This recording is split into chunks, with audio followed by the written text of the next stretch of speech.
ஊர் முழுசும் ஒரு அறிவிப்பு. 400 ரூபாய் இருந்தா காலம் முழுசும் உட்கார்ந்து சாப்பிடலாம். இந்த அறிவிப்பை பார்த்து பலரும் ஆச்சரியப்பட்டாங்க. என்ன, வெறும் 400 ரூபாயில காலம் முழுசும் உட்கார்ந்து சாப்பிடலாமா? அப்படின்னா கஷ்டப்பட்டு உழைக்கவே வேண்டாமே, ஜம்முன்னு ஆயுசு முழுசும் உட்கார்ந்து சாப்பிடலாமே. இந்த அறிவிப்பை பார்த்த அத்தனை பேருக்கும் ஆசை. இத பற்றி விசாரிச்சப்போ 400 ரூபாய் பணத்தோடு வந்து சந்திக்க வேண்டிய இடத்தோட முகவரி கிடைச்சிச்சு. ஊரே திரண்டு அந்த இடத்துக்கு வந்துச்சு. வெறும் 400 ரூபாயில வாழ்நாள் முழுசும் உட்கார்ந்து சாப்பிடுறதுன்னா சும்மாவா? அந்த இடத்துக்கு வந்த ஒருத்தன் 400 ரூபாயா அல்லது 4000 அல்லது 40,000 அல்லது இப்படி ஏதாவதா அப்படின்னு கேட்டான். அங்க நின்னுக்கிட்டு இருந்த இன்னொருத்தன், அட நீ சும்மா இரியா, நீ வேற வந்து பணத்தை கூட்டி விட்டு போயிடாத, 400 ரூபாய் மட்டும்தான்னு சொன்னான். எல்லாரும் வரிசையில நின்னாங்க.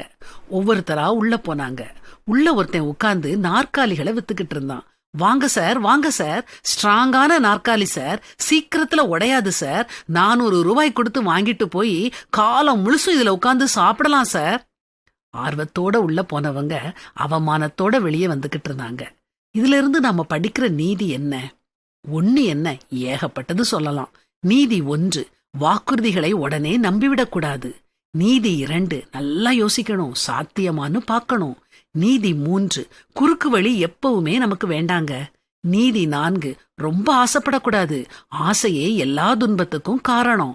பண ஆசை எல்லா தீமைக்கும் வேறாயிருக்கிறது. சிலர் அதை இச்சித்து விசுவாசத்தை விட்டு வழுவி அநேக வேதனைகளாலே தங்களை உருவ குத்திக் கொண்டிருக்கிறார்கள்.